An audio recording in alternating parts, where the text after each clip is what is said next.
Bonjour à tous. Dans un premier temps, je tiens à m'excuser, cette vidéo devait être postée hier.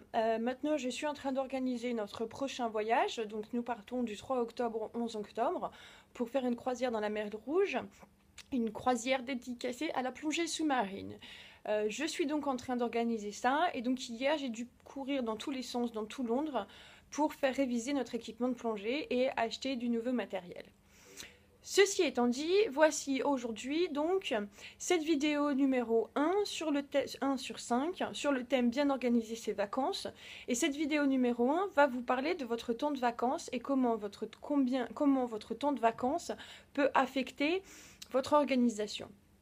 Pour commencer, tout simplement, et ça c'est logique, organiser 15 jours de vacances vous prendra pas autant de temps qu'organiser 3 mois, 6 mois ou 1 an de vacances. Ça, tout le monde l'entend et tout le monde le comprend parfaitement. Alors, commençons à parler si vous avez 15 jours de vacances.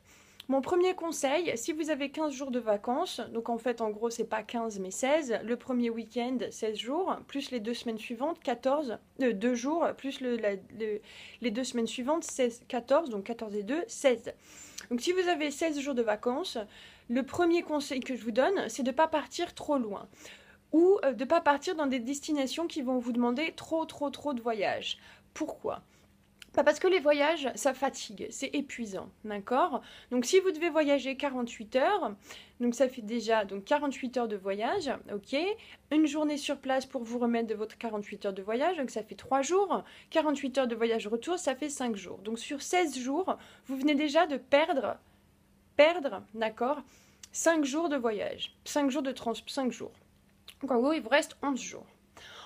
Ensuite, donc faites bien attention de ne pas partir trop loin ou en tous les cas dans des destinations qui vont vous demander trop de voyages. Le deuxième point, d'accord, ce sera vos congés payés. Et oui, pour voyager, il faut une rentrée d'argent, d'accord, donc c'est quand même bien mieux de voyager si on travaille ou en tous les cas si on a une rentrée d'argent sûre. Qu'est-ce qui se passe?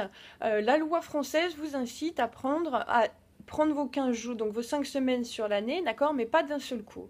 Ça signifie que, en fonction de pour quelle entreprise vous allez travailler, ils vont certainement vous demander de poser 1 semaine ou 10 jours de vacances au printemps. Vous êtes dans l'obligation de poser 15 jours de vacances entre le 1er juin et le 30 septembre, d'accord, et également 1 semaine à Noël.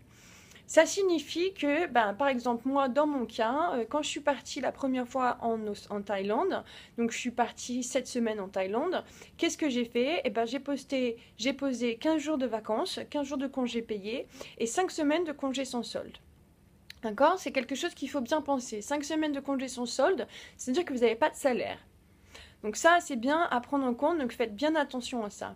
Ceci étant dit, si vous avez des RTT, si ça fait longtemps que vous êtes dans votre compagnie, vous n'avez peut-être pas les années précédentes pris tous vos congés.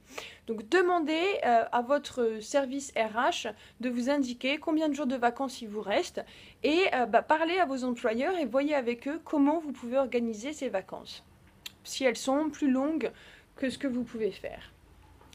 Troisième point que je souhaitais aborder, c'est le prix du billet d'avion.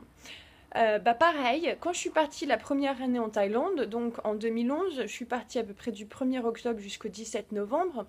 Quand je suis partie en Thaïlande la première fois, qu'est-ce qui s'est passé? Il s'est passé que moi je suis partie 7 semaines parce que j'ai trouvé un billet d'avion qui m'a coûté 550 €. Si je partais 15 jours, mon billet d'avion allait être 750 €. Et si je partais 2 mois, mon billet d'avion allait être 800 et quelques euros. En partant 7 semaines, j'ai payé 550 € aller-retour. Paris-Bangkok. Bon, pas direct, mais quand même. Seulement 550 €. Donc faites bien attention quand vous allez sur les comparateurs de billets d'avion, faites bien attention de regarder, si je pars 15 jours, si je pars 3 semaines, si je pars 5 semaines. Je vais vous indiquer juste en dessous un lien, le lien que moi j'utilise encore aujourd'hui pour réserver mes billets d'avion. Le dernier point que je souhaite aborder aujourd'hui, mais pas trop longtemps puisque je reparlerai de ça dans les papiers, dans les documents administratifs, ça va être les visas. Faites attention, la durée de votre voyage et le temps que vous souhaitez passer dans un pays va être différente. Encore une fois, j'utilise l'exemple de la Thaïlande, le plus simple.